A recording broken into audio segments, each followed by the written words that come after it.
안녕하세요. TQQQ를 월 투자금 400만원에 팩배 금액인 4억원까지 매수하는 해리입니다. 먼저 좋아요 부탁드리고 댓글로 소통하면서 더욱 발전적인 채널이 될 수 있도록 하겠습니다. 매 영상마다 새로운 시청자의 유입이 있어서 당분간 자주 묻는 질문 혹은 제 채널의 방향성을 앞부분에 넣으려고 합니다. 보시는 것처럼 TQQQ 투자 계획은 4억원까지 매수, 8억원까지 보유, 8억원 이후 매도하려고 합니다. 이것이 현재까지 투자의 기준이 되어 있습니다. 시장의 속도는 누구나 예측할 수 없으므로 언제든 빠르게 과열로 넘어갈 수 있기 때문에 중간에 시장이 과열이라고 판단될 시 리밸런싱을 할 예정입니다. 4억원까지 매수하는 과정에서 강세장에서는 원칙적으로 일괄 매수, 예외적으로 분할 매수를 하고 하락장에서는 원칙적으로 분할 매수, 예외적으로 일괄 매수를 합니다. 저의 투자 선생님은 앙드레 코스톨라니, 하워드 막스, 켄 피셔, 존 보글, 찰스 앨리스, 토니 로빈스 등이 계십니다. 코스톨라니 달걀을 배운 후 소심파 투자자, 부하내동 투자자, 혼혈화를 적용하고 있습니다. 배운 것을 각각의 국면에 적용해보면서 나아가고 있습니다. 현재는 상승이 국면이고 좋은 뉴스에 오르고 나쁜 뉴스에 떨어지며 반복적인 상승과 조정이 일어나는 구간입니다. 이 구간은 언제까지 있을지 모릅니다. 코스톨라니 선생님은 다음과 같이 말씀하십니다. 잘 항해하다가 뜻밖의 돌발 상황을 만나면 어제까지만 해도 소중했던 자산을 다 팔고 주식시장에서 나와야 한다고 말씀하십니다. 주식에 대한 감각이 매우 뛰어나고 예민하신 분인 것 같습니다. 상승장을 어느 정도 누린 후에 예민하게 정보를 받아들일 필요성을 느낍니다. 오늘은 먼저 지난 영상에서 매수하겠다고 말씀드렸었는데요. 1월 4일 프리장에서 매수를 했습니다. 가격은 제가 만족할 만한 가격 범위 45.57달러에서 47.19달러 사이면 족하다고 생각하고 프리장에 살펴보니 46.73달러이길래 시장가로 17주를 일괄 매수했습니다. 계좌는 1월 5일 장중 모습입니다. TQQQ 4234주, 평가금액 약 2억 6천만원으로 약 2,400만원 정도 하락했습니다. 그래도 주식 걱정은 없이 잠을 잘 자지만 저는 시청자 여러분 걱정입니다. 걱정스러운 마음에 한 가지 드릴 말씀이 있습니다. 지난번 배당금으로 TQQQ 매수하겠다는 영상을 올렸는데 매수 추천을 드린 것이 아니라 저는 이때 산다고 말씀드린 것이었는데 따라 사시는 분들이 계시고 앞으로도 그러실까봐 걱정스러운 마음에 말씀드립니다. 절대 매수매도 추천이 아닙니다. 여러분들께서는 저뿐만이 아니라 다른 모든 정보를 취합하셔서 스스로 결정하셔야 합니다. 저의 채널은 저의 투자 기록을 이야기하고 적어 내려가고 있습니다. 모든 투자자분들의 상황이 모두 다릅니다. 투자 시계열, 나이, 자산, 월급, 자녀 여부, 부동산 여부 모든 것들이 다 다릅니다. 반드시 모든 투자자분들이 주체적으로 모든 상황을 스스로 잘 고려하여 매수하셨으면 좋겠습니다. 제가 매수한 것은 오늘 사서 내일 팔고 그럴 생각이 아니기 때문입니다. 시청자분들이 저와 시계열이 다르면 매수와 매도가 실패하실 수 있습니다. 또한 저 역시 이번 매수가 실패할 수도 있습니다. 다만 실패하더라도 시간으로 리스크를 제거할 생각입니다. 주체적으로 매수와 매도 기준을 갖고 잘 판단하여 결정을 내리셨으면 좋겠습니다.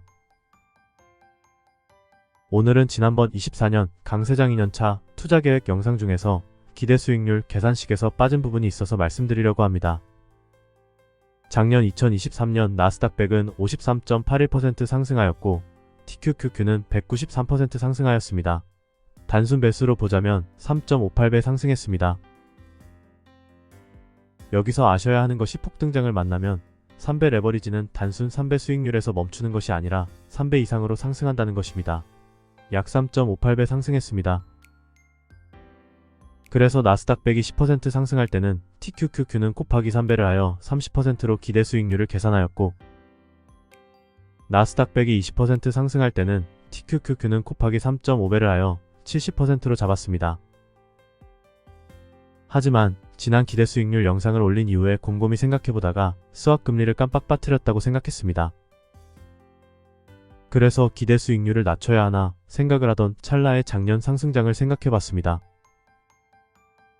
이런 상승장을 만나면 여러분들이 염려하고 무수히 많은 비난을 받은 3배 레버리지 TQQQ가 수학금리 10% 13%와 변동성 끌림 현상 모두 감안하고도 3.58배가 상승한 것입니다.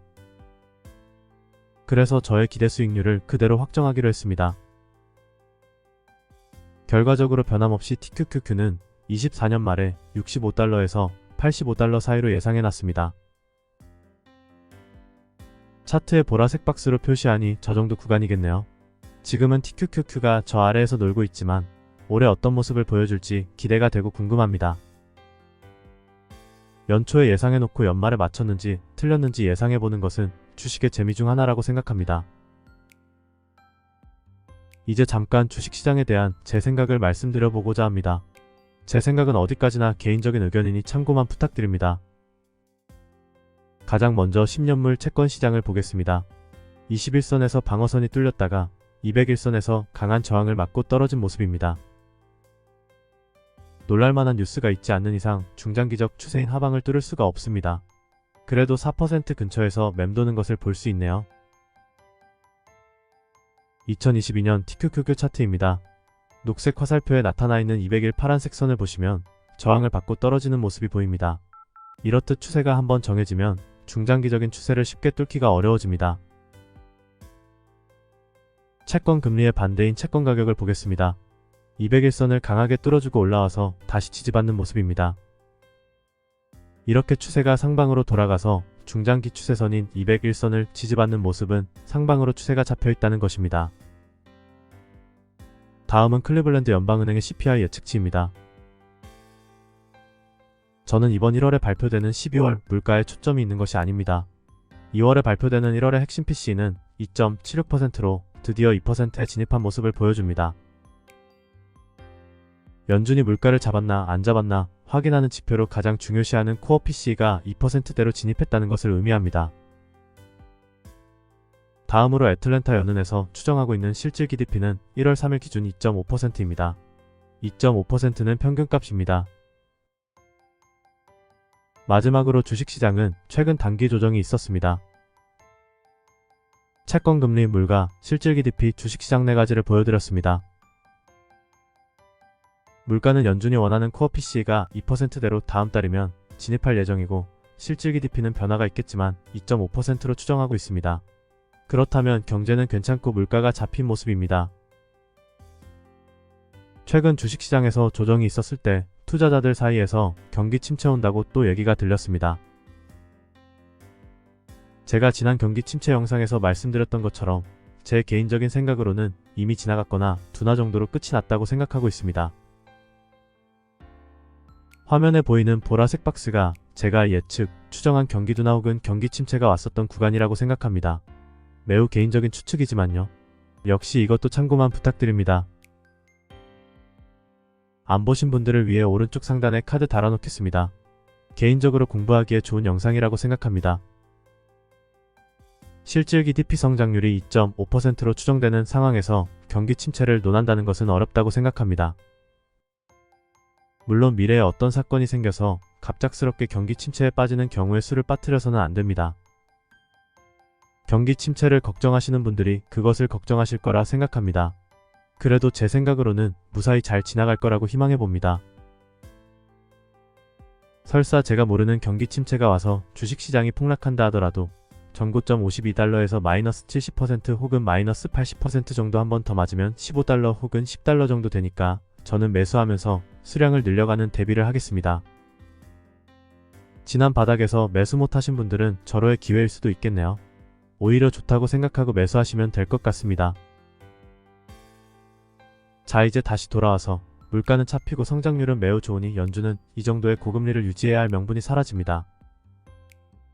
보수적인 집단인 정부기관에서 명분이 없다는 것은 있을 수가 없는 일입니다. 물론 지어내고 짜내서 명분을 만들 수 있지만 전 세계인을 납득시킬 수는 없을 것입니다. 그렇다면 모두가 아시다시피 금리 인하만 남아있다는 것인데 이 금리 인하를 채권시장이 선반영을 딱 4%까지만 하고 있네요. 채권 금리 4%는 시장이 올해 금리 인하를 6번 한다는 것을 반영한 것입니다. 연준은 3차례로 4.5%까지 예상하고 있고요. 다만 점도표는 언제든지 수정되고 연준의 말도 언제든지 바뀌니 더 내려갈 가능성이 있는 건지 추후에 계속 지켜보면 될 듯합니다. 개인적인 생각으로는 더 내려갈 것으로 생각하고 있습니다. 그래서 최근 200일선을 맞고 결국 떨어질 자리에 한번 확인하러 간 셈으로 보입니다. 잠깐 횡보를 보이다가 하락 추세로 돌아설 것으로 생각합니다. 따라서 저는 이제 시간만 좀 주어진다면 채권 금리가 다시 떨어져줄 차례라고 생각합니다. 그러면 주가는 다시 랠리를 볼 거라 생각합니다. 다만 시장이 다시금 방향을 정하기까지 시간은 필요할 수 있습니다. 여기까지 제가 아직 주식시장에 상승 여력이 있을 거라고 생각한 개인적인 의견이었습니다. 시장의 가격과 시황을 말씀드리는 것은 제일 조심스럽고 어려운 일인 것 같습니다. 저도 틀릴 수 있으니 참고만 부탁드립니다. 오늘 영상 시청해주셔서 감사드리고 도움이 되셨다면 좋아요, 댓글 한 번씩 남겨주시면 감사합니다. 사랑합니다.